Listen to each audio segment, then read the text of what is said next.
Hi ఈరోజు వీడియోలో mutton పచ్చడి ఏ విధంగా చేయాలో చూపిస్తానండి. 2 kgs మటన్ చిన్నగా కట్ చేసుకొని ఒక బగోన్లోకి తీసుకొని వాటర్ అంతా పోయేదాకా అలా ఉడికించాలండి. వాటర్ కంటెంట్ మొత్తం పోయిన తర్వాత ఆయిల్లో డీప్ ఫ్రై చేసుకోవాలి. గోల్డెన్ కలర్ వచ్చేదాకా వేయించుకోవాలండి. ఈ విధంగా వేయించుకున్న తర్వాత అదే ఆయిల్ని కిందికి దించేసి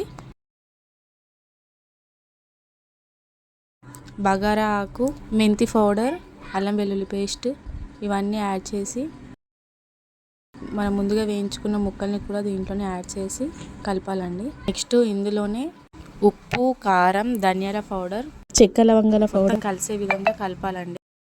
నిమ్మకాయలను కూడా తీసుకొని నిమ్మకాయ రసాన్ని యాడ్ చేయాలి. మటన్ పచ్చడి కొలతలతో సహా నేను ఫుల్ వీడియో చేస్తానండి. నేను డిస్క్రిప్షన్లో ఇస్తాను, చూడండి.